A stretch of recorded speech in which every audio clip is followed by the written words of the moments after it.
で外国人大好きです。ただ日本には日本のルールがあるし、入れるんならね、あんまりしっかり質のいい外国人を入れるべきなんですよ。何が質のいい外国人じゃお前は。 High quality foreigners. 質のいい外国人をお前が判断するなよ。 Media な support. あ、何が違法外国人やお前は。当たり前じゃないですか。スピーチを守ってんのお前だろうが。これですよ。お前が不法外国人って顔から上げてみ。誰や、誰のことや。ほら、誰のことや言ってみ。会話できないんです。感情的なんです。会話できない。僕は会話がしたい。 Here comes a fight.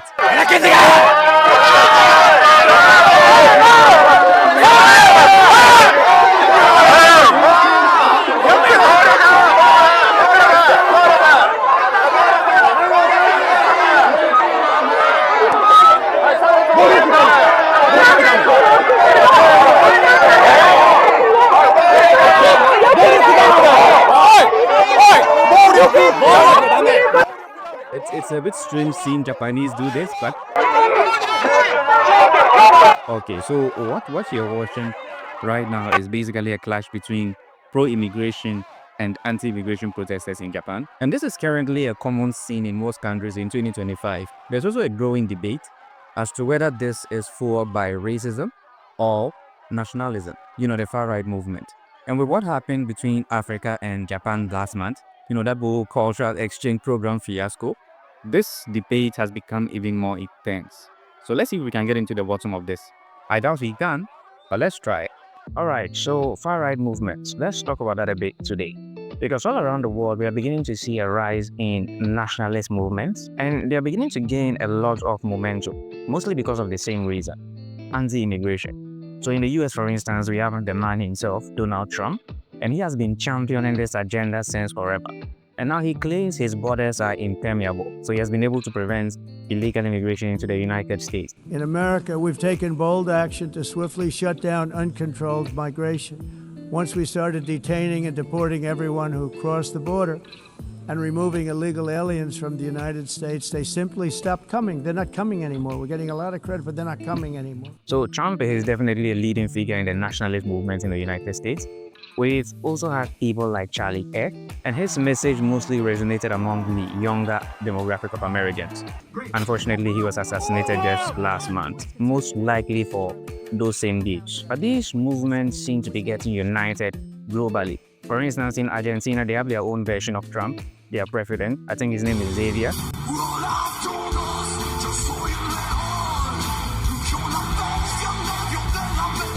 In Brazil, they also have their own version. In Japan, they also have their own version of Donald Trump. I've forgotten what his name is, but I think he's a leader of a political party, a very young, conservative, nationalist political party, which has been gaining serious momentum in Japan of recent. So we are seeing a lot of influence from the United States nationalist movements trickling into various countries abroad, from Asia to Europe to the Americas. And like I said, they are becoming very united in their message. For instance, here's Charlie Kirk, and he's speaking on why countries like Japan should not encourage immigration. So there's a major movement in Japan. It's called the Sansito Party that is ascendant, and they are calling out the private, quiet infiltration of foreigners into Japanese society. And I'm cheering them on, because here I am as an American wanting Japan to remain Japanese. It would be a demerit for the planet. It would be a demerit for the world if all of a sudden Japan fell the same way that Paris fell. And they do things differently. They're not a Christian nation. Japan does not want to commit political and cultural suicide, and we commend them for that. Japan should close its borders. Japan should say, nope, we're going to figure out our birth rate problem, which the Japanese birth rate problem is bad, but it's not as bad as Korea's. Left-wing colonialism equals open borders. It is a soft form of imperialism. And I saw it firsthand because the country works. It is an objectively functioning country. It is not South Africa. It is not Angola. Now, Donald Trump has made similar remarks as well. They just ended the United Nations General Assembly. He called on European countries to adopt similar policies as him. And he claims if they don't do so, their countries are all going to hell. It's time to end the failed experiment of open borders. You have to end it now. See, I can tell you, I'm really good at this stuff. your countries are going to hell. Let's say, isn't it funny how the world is staying away from Africa? Like we have some communicable disease. I mean, it's not just Africa on the chopping board. There are a lot of countries involved in this whole illegal immigration. But Africa and Africans do account for a large chunk of illegal immigration into Europe. Okay, not Asia at the moment, or even America, but into Europe. And these movements are targeting this trend. So I hope this is a wake-up call for us, especially as these nationalist movements are continuing to gain a lot of traction globally. And I think the month of September, okay, the just ended month of September has been enough proof to Africa that the world doesn't really regard us for much, at least not at the moment. Okay, let's recount what happened in Japan just last month when their government announced that so-called cultural exchange program. First of all, we saw how shamelessly some Africans were acting on social media, and feel free to disagree with me. But while observing the trend on social media, I just couldn't help but think how pathetic our situation was here in Africa. Yeah, some people were talking about we are leaving Africa for good. Some were saying it's time to take over Japan. I even saw tutorial videos on TikTok by some Africans, basically educating people on how they could migrate to Japan in 2026. It's too bad it all ended in tears. I mean, we've lost so much hope in ourselves as a continent, okay, as individual countries in Africa, that the idea of migrating to a foreign land, a land which, by the way, doesn't really regard us for much, but the idea of migrating to countries like that brings you so much excitement. And that is the very definition of pathetic. Because at the end of the day, Africa is what we have made it to be. Okay, and so if we believe our continent isn't good enough for us, then we just have to look back at our ancestors and probably cherish, because we have inherited what they left us. And they are enjoying what their ancestors toiled and left behind for them. And I know some people are going to point fingers at our former colonizers, but listen, in 1966, when Kwame Nkrumah was being overthrown, it was your ancestors and mine that were dancing senselessly on the streets of Accra like Christmas came early. Okay, so let's leave the white man out of this. We have blamed him enough. This one is on us. And we are continuing to fail ourselves. Okay, what we were so excited to go and partake in was built by the ancestors of others, like I said. Okay? And if you know the kind of hell, Japanese went through after the Second World War, after America bombed the hell out of them, the headache they had to go through to rebuild their country back from nothing. Okay? No resources. They had to build from nothing.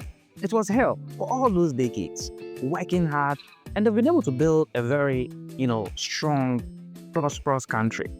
And we look at it and we wish we could partake in what they have labored for. It just makes no sense to me. I mean, I get the whole concept of immigrating for greener pastures, but the sense of entitlement some Africans have when it comes to immigrating overseas is just ridiculous. I'm really hurt. A country that has colonized your country cannot treat you like that. And so for me, to a large extent, I can understand why some of these countries aren't very excited about opening their borders for foreigners, especially foreigners from this side of the world. I believe racism plays a very small role in all of this. So think of it this way. If Africa was wealthy, okay, if we were as resourceful as a people, like the Asians, like the Europeans are, like the Americans are, do you think people would be racist towards us? No, would they? Who would be racist towards Wakanda? Who would? At the end of the day, money talks, status talks, and we just don't have that status. And that is why these countries, we see them to be racist towards us. Okay, it is because of our status as a continent. We are not it. So it is not about the race. Okay, it is about the state of the race and the stereotypes tethered to the race. Violence, illiteracy. That is kind of the reputation we have. Oh, you cannot fully blame them. Look at the Congo. Okay, look at various parts of the African continent and look at the kind of ridiculous things going on there. Right? So these stereotypes informs them as to how they relate to us. So if we were a united continent, a truly prosperous continent, then you'd realize that the so-called racism, okay, the West has towards us basically non-agree. So again, this should be a wake-up call, hopefully. But if you're more curious, we've had some Africans, some so-called Africans, weighing on that whole cultural exchange program that we had. We had Elon Musk, and he came out and he tweeted, if this continues, there'll be no Japan. Just some islands where Japanese people used to live. He was basically implying that Africans were going to invade Japan, as it were, and completely ruin the country. Now, this would be true if Japan was going to allow immigration at an unprecedented level, at a level in which was unsustainable for them as a country. But legal immigration by Africans has never ruined any country in this world. And I think I've mentioned it on this platform before. But when we look at a country like the United States here, in the state of New York, we have about over 2,000 medical doctors of Ghanaian origin. So you have over 2,000 Ghanaians in the United States who are doctors, and these are legal immigrants. And we have so many others in Europe, in Asia, right, doing a lot of wild things for these countries. And so legal immigration has never really hurt any European country, any American or Asian country. It is illegal immigration that usually has a lot of negative, effects on some of these countries, especially in Europe, where you have a lot of Africans who go, they don't really have the requisite skills, and they are left homeless. Some of them resort to drug abuse and even criminal activities. But Elon Musk isn't exactly a huge fan of Africa. Okay, when it is about white Africans, so the white South Africans, he's more vocal for them, even encouraging immigration into America, right?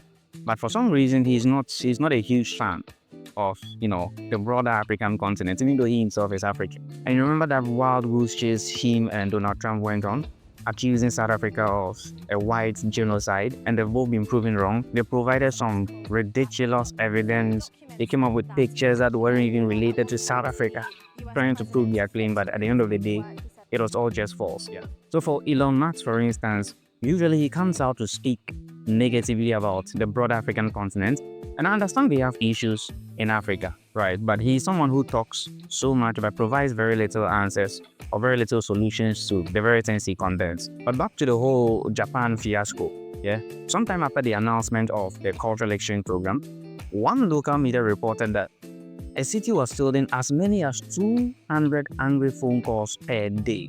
So 200 local residents were calling their local authorities to complain because they didn't want this cultural exchange program to take place. There were even concerns of xenophobia in Japan against black immigrants after this announcement was made. Now, I don't know the scale, shape, or form this xenophobia would have taken, but I doubt it would have been as bad as we've seen in South Africa, where some black people were setting other black people on fire, literally.